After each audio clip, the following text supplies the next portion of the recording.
Jeff from 2X Garage. Well, while I was dying for about 3 weeks from the Rona, Mike, and Mike's friend Adam have started wiring up the LS in this old OBS. He's got a pretty selective way of how he does this.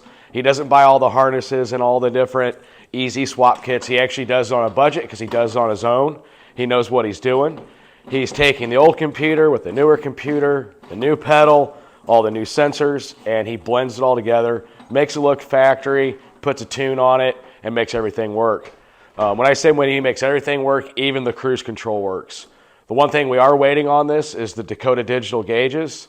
I think Micah said it's going to be till March on that. So that's kind of a letdown, but that's not going to stop us from getting this running. And in fact, it's not going to stop us from getting the tune on it and getting everything done. That's more of the cosmetic side of it. So let me show you what we got going on here real quick, and we'll get to working.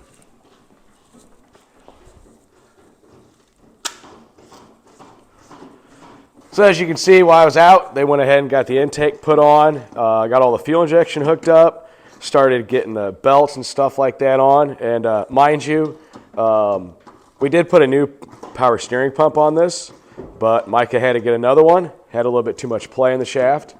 Once again, got to watch your parts. So here's one of the brain boxes here. Here's one of the brain boxes over here.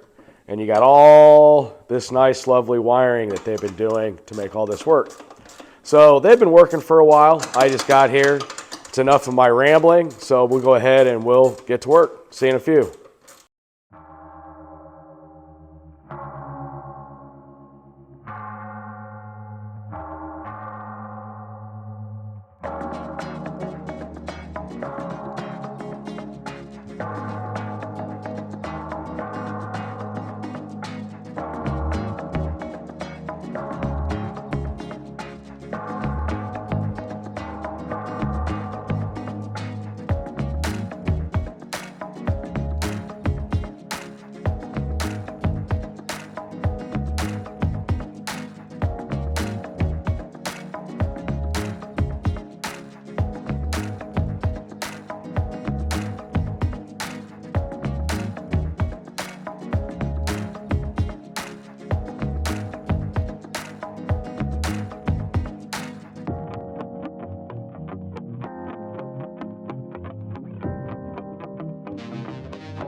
All right, so here's something cool. We're at a point now where we're actually going to prime the engine with oil because we do want to hear this run. Hopefully today, but we'll hear it run soon. Mike has this really cool setup he made that goes off a sprayer here, and there's a port on the front of the engine directly to the oil pump area, and that thing pumps oil up through there, and he's got his gauge here, and it's scientific, so I'll let him talk. So what we're trying to do here is we put this motor together. It was probably about a year ago. Lots of assembly lube. I'm not a big fan of just killing the coils and the fuel pump and cranking over and hoping for the best. By doing this, we can pressurize it until we get a decent amount of oil pressure out of the back port, and then we're just going to bar the engine over a little bit, and we should be good to go.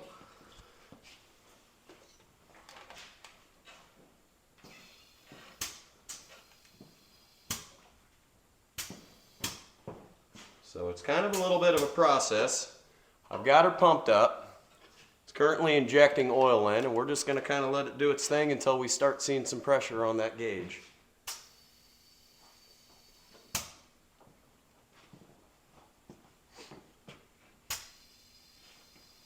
There we go. Well, there we go. So there we're starting to see some pressure. So I'm going to have Adam, if you don't mind, you keep me around like 50. And at this point, it's just nice to bar the engine over, make sure all the passages are getting what they need.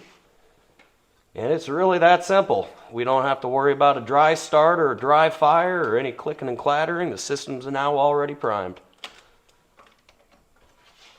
That's why he's turning that over. Adam is continuing to pump oil into the system. I'm going to attempt not to crash anything here. Mike's going to roll the engine over. And you can see right where that hose is going. There's a port there that's blocked off from the factory. That goes to the front cover where the oil pump is. So they're basically replicating the oil pump itself and getting oil up in here. So as soon as our tank is empty, we're going to call her quits and move on.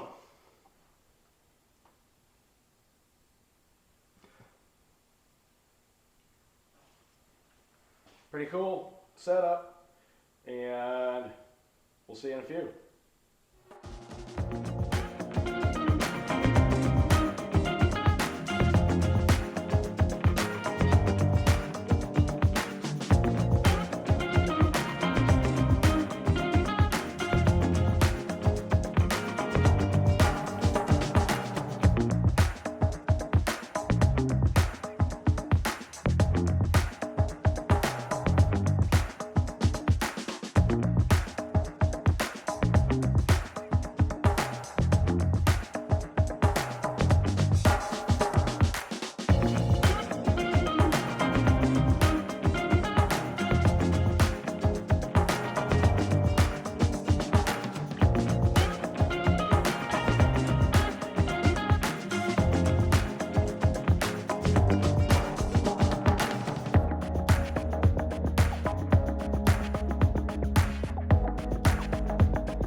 Well, we're going to call that a day. Our goal was to actually do a first fire on this. That's why you saw us, trying to get everything kind of in place to just make it fire. We have a lot left to do on this. The wiring is still going to have to be all loomed up nice and neat, but we were just finishing up a little bit of wiring to actually make it run. Reason being is you don't want to get everything completely bundled before your first fire on a custom application like this.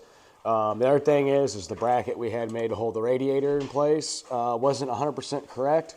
So Micah is having that one tweaked so it actually works to hold in the radiator and the fan set.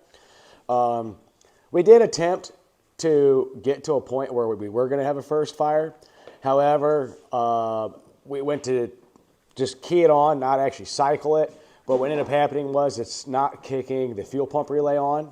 And we have a whole lot of homework to do. Actually, Mike does, on figuring out that harness, why it's not getting the power it needs. Also, along with that, when we did jump the fuel pump, we noticed we had a pretty bad fuel leak up on the rail here. So we got to take some time to kind of figure out what's going on there, along with getting that remedied. But we did make a whole lot of progress today. These are all the little trials and errors that you're always going to come into when building a car, getting it to that point where you want to hear it run. That's just reality. That's how it goes. And we're going to get through it. We're going to figure everything out on the harness so it kicks on the fuel relay. We'll figure out this fuel leak. Not really concerned 100% on that. We'll get it, and we'll get this application corrected to hold the radiator and the fan set in. But you know what? We're getting much further, closer to our goal, and it's going to be fun when we actually go to fire this and hear this thing run. So with that, we'll see you tomorrow. Later.